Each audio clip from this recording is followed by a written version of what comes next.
How's everybody doing? My name is Cameron. Y'all might recognize me. I recently did an interview with Lockdown 23-1. It's doing some pretty good numbers right now. I wanted to thank everybody for their support and their condolences for my situation. There was a couple things that I didn't really get to harp on too much, specifically the events of my accident, the events leading up to me being charged, the events leading up to my Article 32 hearing, and the events of my actual court-martial. I didn't really get to touch on those things in the video with Def.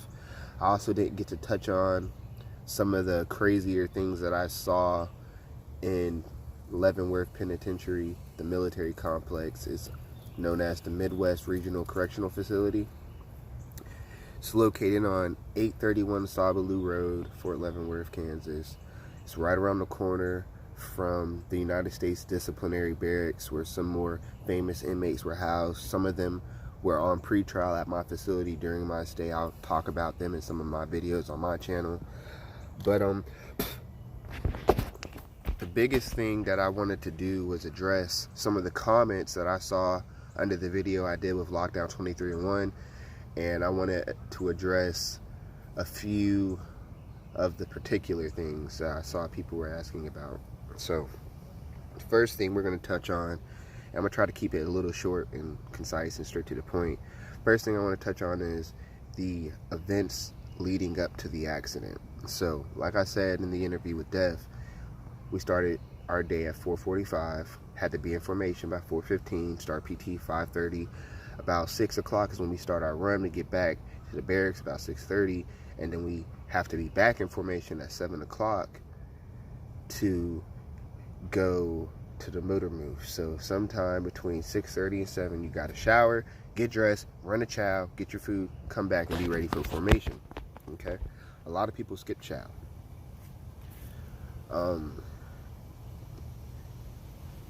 That day, for me, I just knew it was off. You know, I knew it was off, okay? Our motor move was about 2.5, almost 3 hours late, picking us up to take us to the training pad. It was a training pad 226, and then we were also on, or no, it was either training pad 3, it was training pad 236, and then they had training pad 228. We were at 326, or 236, because we were doing convoy operations. We were in the second half of truck driving school. Gotta gather. When we got to the pad, it was either about 10:30 or 11 o'clock. It was somewhere in that time zone, right? So in the military, according to TRADOC regulations, after you conduct chow, you must give the trainees or the soldiers an hour to recuperate before you introduce them back into a training environment. Okay? So when we got to the pad, if we got there at 10:30, we had about 30 minutes of downtime before chow. But if we got there at 11, then we just immediately started chow. I can't remember exactly some of those, you know, it's been a while since I've thought about this. It happened almost 10 years ago. So some of the particulars are a little hazy, and I need y'all to bear with me on that. But I believe we got there around 11 o'clock, and we conducted chow. Well, during that hour that we're waiting to go back into a training status, you know, I took a nap. I was, you know, we had been stagnant that whole morning and most of the afternoon, and after chow, you know, I got a little sluggish. I got a little bit of that itis, you know what I mean? We were eating MREs that day. I don't know if anybody's ever had an MREs, a meal ready to eat, but in MREs, sometimes you can get caffeine pills, right? Anybody who's been in TRADOC knows you're not allowed to have caffeine or anything like that while you're in training. Of course, people might go to the Class 6 and buy a Red Bull or a Monster while they're out on pass, but you're not supposed to, technically speaking. You're not allowed to do these things. Like, you can't have it in the barracks, you know what I mean? But So I had some caffeine pills, and I took them trying to stay alert, stay up, you know what I mean?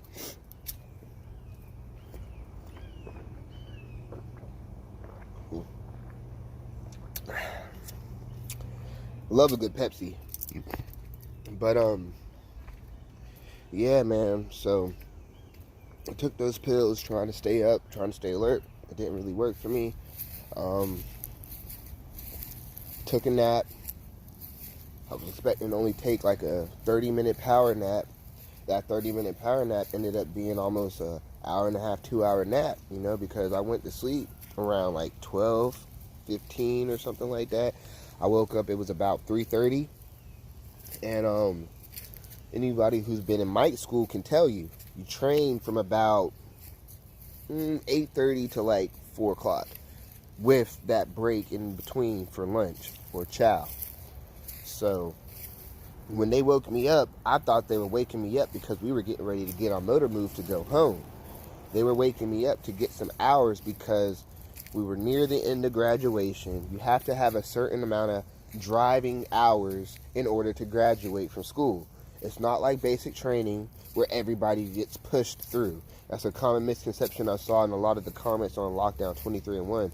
People making comments like, "Oh, he didn't make it out of boot camp or whatever." First off, dude, I did basic training at Fort Jackson, okay? So I wasn't OSET. OSET, for those people who don't know, is when you do basic training and your job school with the same cadre. Or it's like you never leave basic training in that sense with those OSET MOSs. OSET MOSs being like 11 Bravo, which is infantry. OSET MOS is like 31 Bravo, which is the military police. You get what I'm saying? Not all MOSs are OSET, but a couple of the combat arms ones are. You know what I mean? But I wasn't OSET. I did basic somewhere else, and then I went to Leonard Wood for job school, okay? So I had already been through basic training, and I was a basic training stud, okay? And, no, there's no pausing. Sorry about that. I'm going to have to edit that out. But, yeah, so when they woke me up at 3:30 or whatever, they told me I had to drive. I told them that, you know, basically, long story short, I told them I wasn't in the state to drive. I told them that I had been passed out in the heat. I was exhausted, which is what they train us to do, okay? I know a lot of you people haven't been in the military, especially not the Army, and if you were in the Army, a lot of you weren't in the Transportation Corps and you weren't mics, okay? So you don't know what they teach you. But that's literally the first thing they teach you the first day of job school in AIT for 88 mics. They tell you, if you ever feel like you're too tired to drive, tell somebody. That's what they tell you, okay? So for all those people talking shit about me saying, "Oh, you're too tired, you don't want to drive," bitch, that's what they taught me to do. I'm gonna have to edit that out because I want this to be monetized at some point. But yeah, man, I was tired. And yeah, I told them that. You know why? Because that's what they trained me to do. Do you think I would have done it if the Army didn't tell me that was what I was supposed to do in that situation? No, I wouldn't have. I wouldn't have known what to do because in the Army, you do what you're told, okay? Now, that I got that little bit of aggression out. So yeah, I told them, and they were basically like, "Hey man, look, you need the hours, okay? And you got to get these hours in." And I was like, "Okay, suck it up and drive on, huh?" So that's what I tried to do, right? So when we were driving, okay, there's this loop that we have when we take convoys at Fort Leonard Wood. Anybody who's been on Leonard Wood and is a mic will tell you this. It is a point about 2.5 miles, maybe 3 miles into the convoy where you stop to rest and switch drivers, known as the teardrop, okay? It's called the teardrop, okay? When I drove that first lap, you know, and it was hard, but I made it happen, made it to the teardrop. And I was like, thank God, now I'm good. Because normally, when you drive to the teardrop, you switch drivers, okay? That was the order they gave us when we initially got to the teardrop that day. Switch drivers, okay? So I was happy to switch. Instantly hopped out the seat, got in the passenger seat and was trying to fall asleep, okay? But this is what happened that particular day. This is why that particular day was so bad.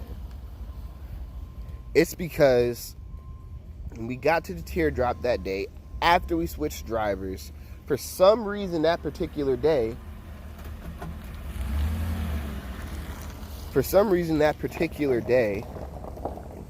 the instructors decided that they weren't going to switch the driver. They were just going to have the driver drive back to the pad, okay? And once again, at this moment in time, I voiced the fact that I did not want to drive. I told them that I was tired. I told them I was having trouble staying alert and that I needed to switch my driver, okay? But that's not what ultimately happened. I ultimately ended up driving to the pad. And this is where the story honestly reaches its saddest point.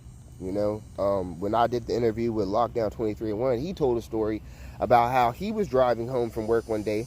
He'd been working a little too hard, and he was 5 minutes away from his destination before he went off the road.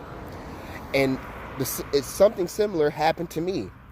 I could see the road that I was about to turn on to go to the pad to park that vehicle in the motor pool, to get out of that vehicle, and then get on the bus to go back to the barracks, okay? I could see it with my eyes. I was so close. I was less than, I'd say about 125 meters away, maybe 250 at max from my destination. I was real close. Could see it. And man, anybody that's ever gotten sleepy or fell asleep behind the wheel knows what transpired next. A couple of these.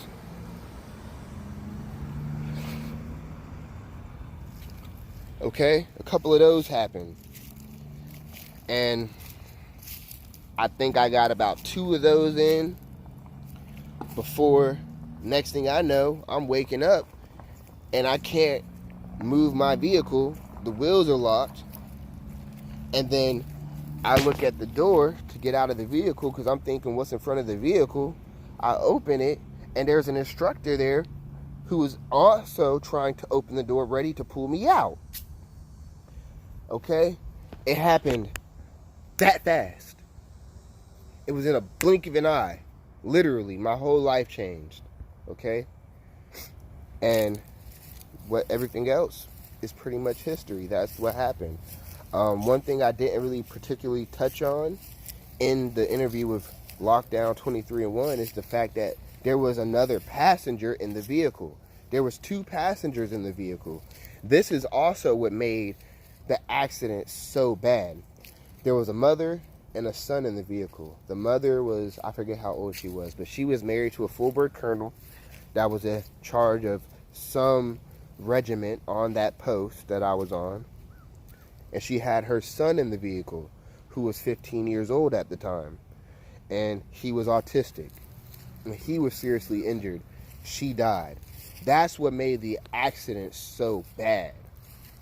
It wasn't just the fact that she was married to somebody important and she passed. Her son was in the car with her and he was autistic. It was a really bad accident. Now, another thing I really didn't get to touch on is the vehicle that I was operating when the accident happened.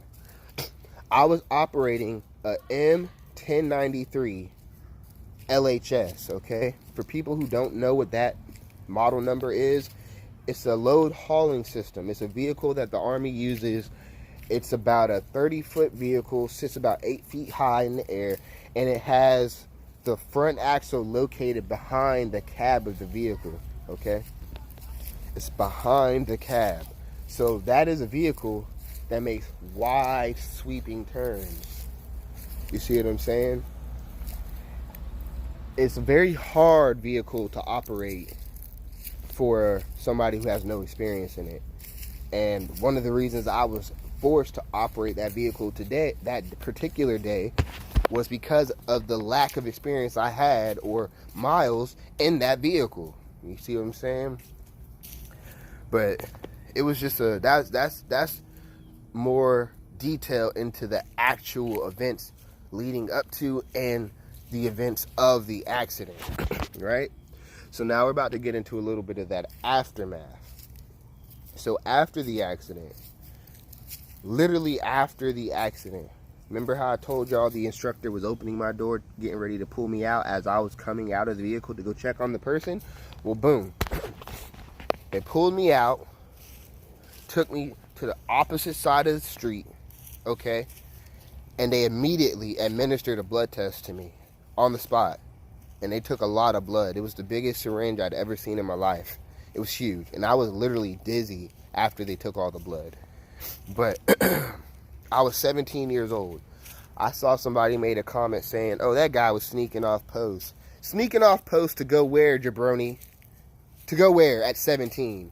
With an ID that says I'm 17. Where am I going, jabroni?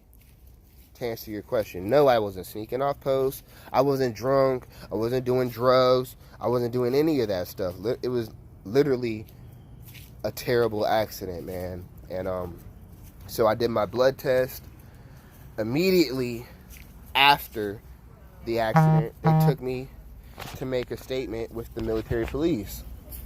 The military police didn't Mirandize me, you know. They didn't give me an opportunity to deal with the shock from being in the accident. I didn't hear any of the particular details of the accident. I didn't know the lady died yet. I didn't know she had her kid in the car yet. I didn't know any of these particulars at that particular time. It wasn't handled well. And it was also on me because I had never been in a situation like that. So I didn't know how to conduct myself. You know what I mean?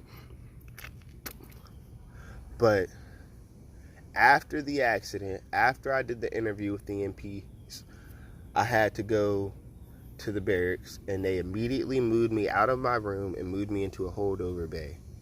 Holdovers are people who either get injured while they're in training and they have to be medically recycled into the next class after they heal, or they end up getting medically chaptered out of the military under a Chapter 2, or it's people who might have got an Article 15 that caused them to have to recycle or anything like that. But basically, it's anybody that has to be recycled and put into another class because something interfered with their training.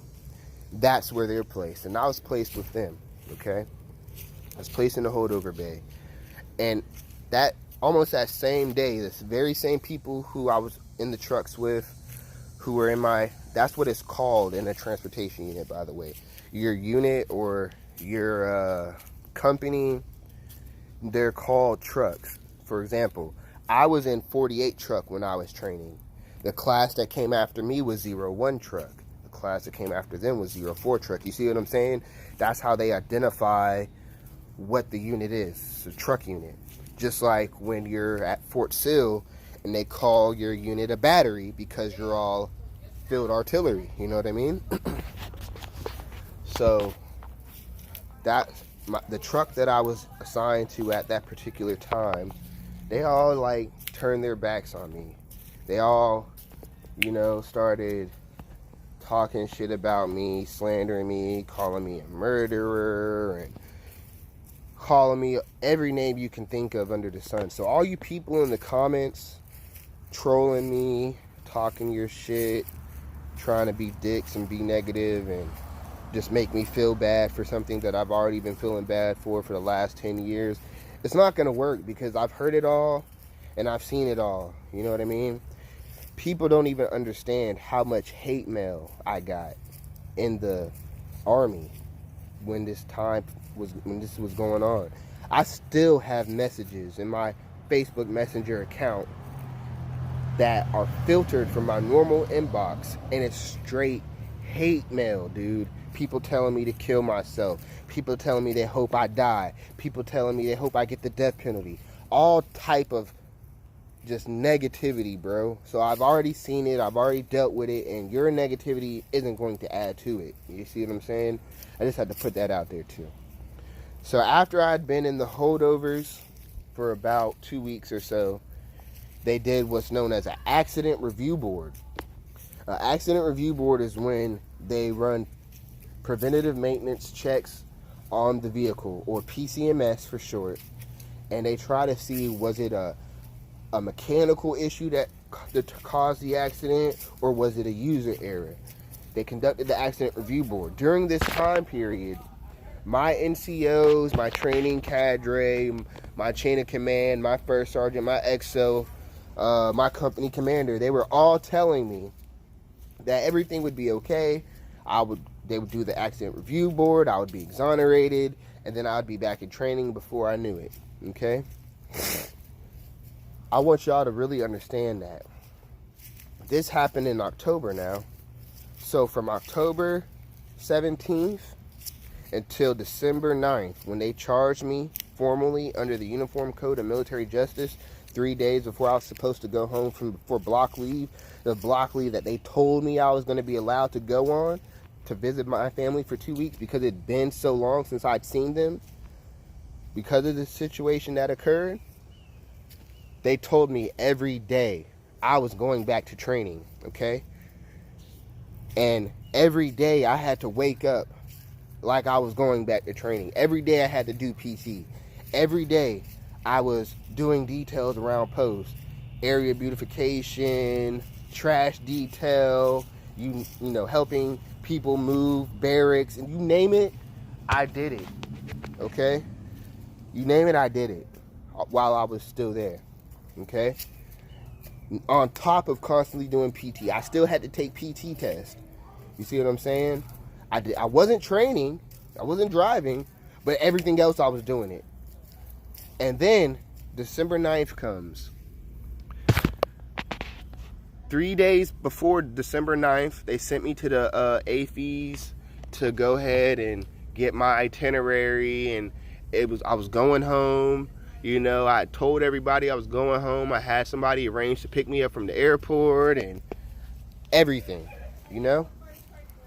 And then they charged me December 9th. They called me into my company commander's office at the company HQ. And they charged me, man. They charged me, and they charged the guy that was in the truck with me with negligent homicide, involuntary manslaughter, reckless endangerment, and failure to obey a lawful regulation. And then, after they charged me, told me I couldn't go home. You see what I'm saying? And when you're a holdover during holiday block leave, they leave you, they shut down the whole post. All the training facilities, all the regular Army units, they shut them down. Everybody leaves post and goes home, or whatever they do during that time frame. And the people who don't leave, who choose to stay, who are in training statuses, they put them in a basic training barracks with drill sergeants. And those drill sergeants treat you like you're in basic training. So it's like I did 2 weeks of basic training all over again.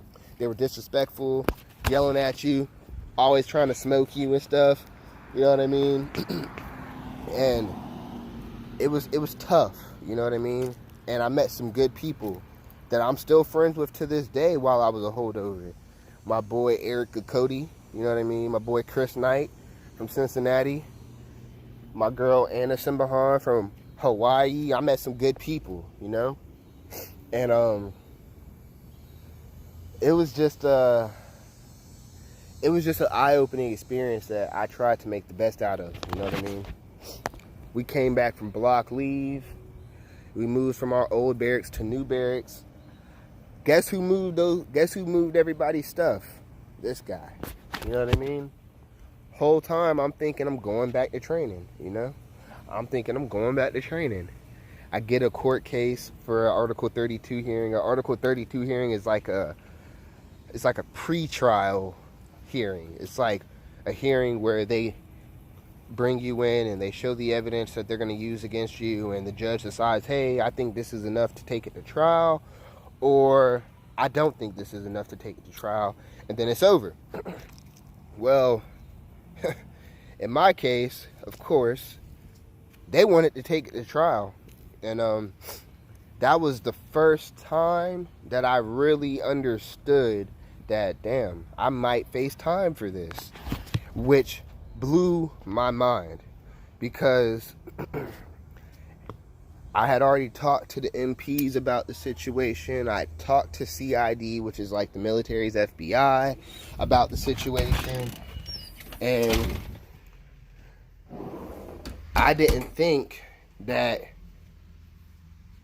I had done something wrong in a criminal sense, so to speak. Like, I drove the vehicle, right?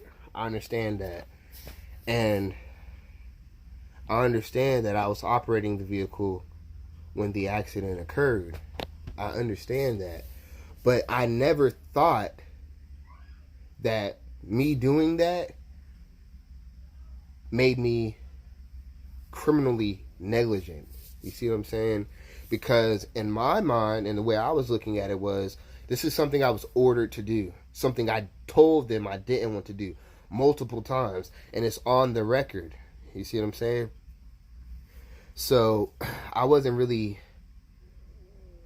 still young and naive, is the best way to put it. I didn't understand that somebody was going to go down for it. And because I didn't understand that, I didn't put myself in a situation to give myself the best defense should they try to point that finger at me as the person who needs to go down. You see what I'm saying?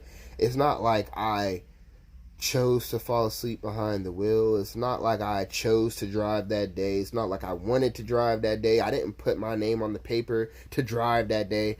And even if I had to drive that day, I didn't have to be the first person to operate. I could have been operating second. You see what I'm saying? Because had everything gone off without a hitch, the guy that was in the truck beside me, he would have never even drove. He would have never drove. Because after we went to the teardrop the first time, we were going back to the pad. So we weren't going to loop back around. You see what I'm saying? Because of the time constraint. Because it takes about 30 minutes to operate that loop. You see what I'm saying? And we started driving at about 3:30 already. So the motor move was actually waiting for us, our iteration, our convoy, to get back so we could go home. You see what I'm saying? But I never thought that what I did had criminally implemented me. You see what I'm saying? I was young, like I said, I was 17, I was naive. I'd never been involved with any law enforcement out in the civilian sector. So when I was involved with it on a military level with the government, I had no idea what was going on. I didn't know what was going on. Nobody was there to advise me. You know what I'm saying? I didn't have a mentor to tell me, hey man, look, this is what's going on. This is how it's going to... I didn't have anybody that was up front with me to tell me, hey, look, bro, somebody's going to have to go down for this. Make sure it's not you. Or somebody's going to have to go down for this. Don't talk to them without a lawyer. Talk to somebody else first. Make sure you got all the facts right in your mind. I didn't have anybody to tell me, hey, bro, you're in shock. You know what I mean? And this is a natural thing to happen when you're in an accident of this magnitude. Nobody told me these things. So I went into it with the mindset of a person who is going to be exonerated, and I didn't protect myself from a legal aspect. You see what I'm saying? And the whole time, I had my cadre, my chain of command telling me that I was going back to training, and I believed them. So I was doing everything I could to try to look like a good soldier, because I felt like that was going to help me do what I wanted to do, which is go back to training so I could go home and live my life and continue my military career, because that's what I wanted at that age. I didn't know any better. And yeah, man, it was tough mentally. It was very, very tough mentally to be told every day you're going back to training, and to have to train like you're going back to training, just to find out you're not going back to training, you're going to prison. You know what I mean? I felt so used. It's the term I want to use. I felt used, man. And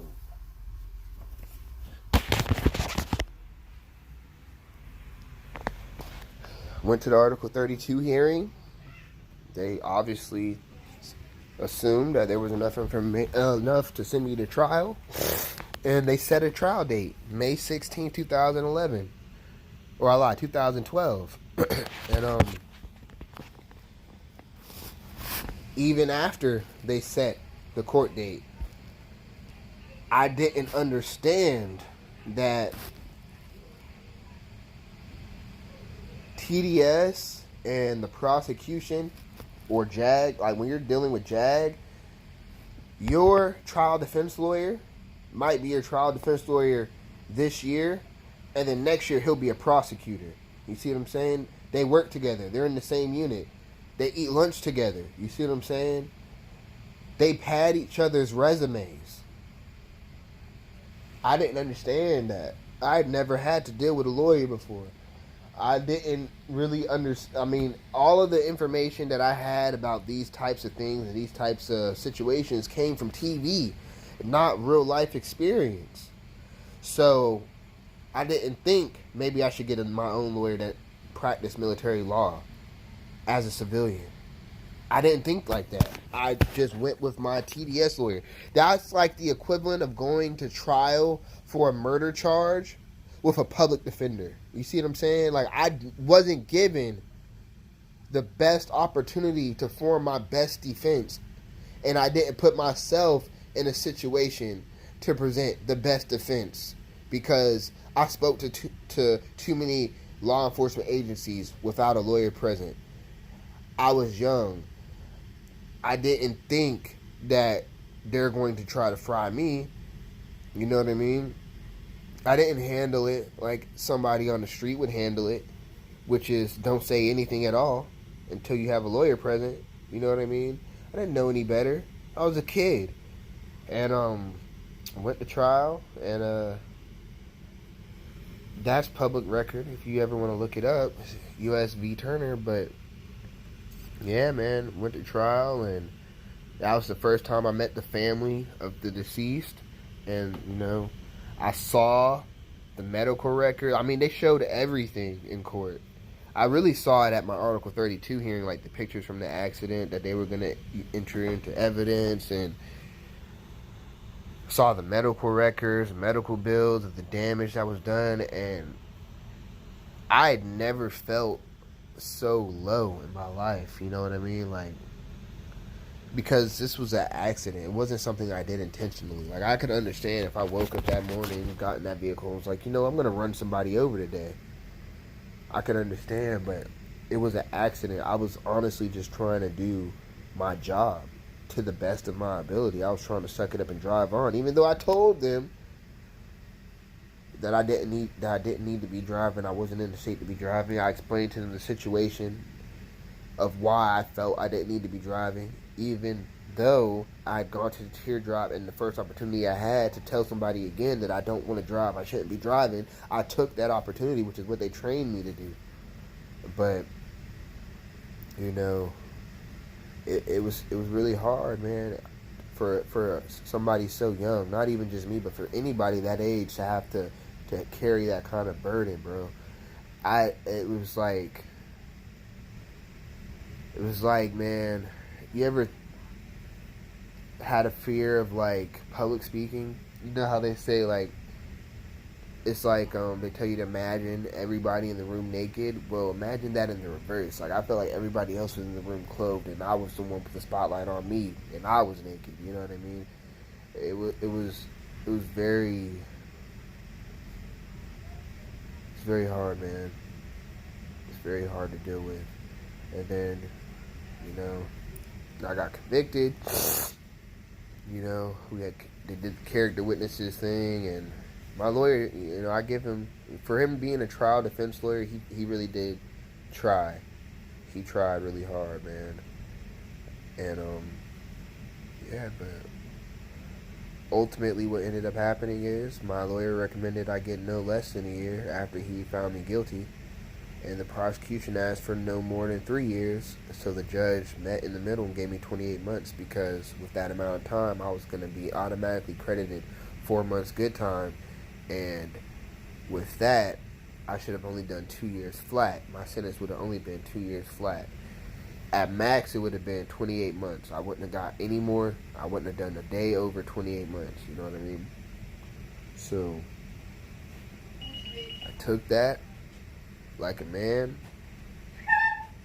and that day they took me to the MP station. I spent a night in there, and then the next morning they drove me to Leavenworth.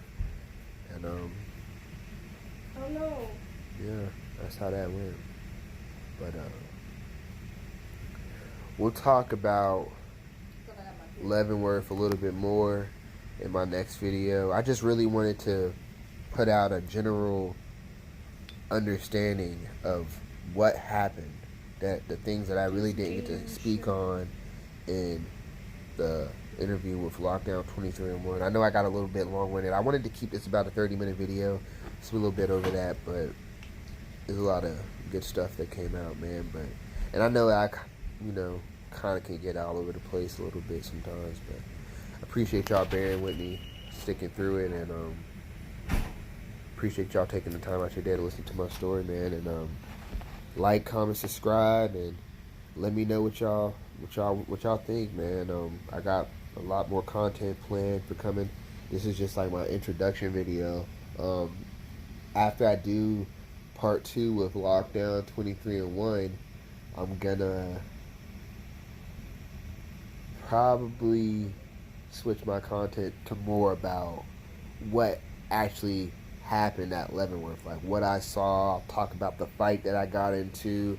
I'll talk about me doing time in the hole, the things I got sent to the hole for, things I saw other people get sent to the hole for. I know a lot of people were wondering, are there booty bandits in Leavenworth? It's a military prison. Do y'all have booty bandits? I'll get into that. I'll get into like what happens if you have this charge on the yard. I'll get into all of that type of stuff. But this is just a little feeler video, letting y'all get a little bit deeper insight on me and what I went through as far as my particular case and my particular charge, a little bit more understanding of the man I was and the mindset I was under when I went through that. But I just wanted to leave y'all with that. Peace, love, and tranquility. And yeah, man, I'll be tapping in with y'all later, man. I appreciate y'all fucking with me, and I'm gonna be fucking with y'all.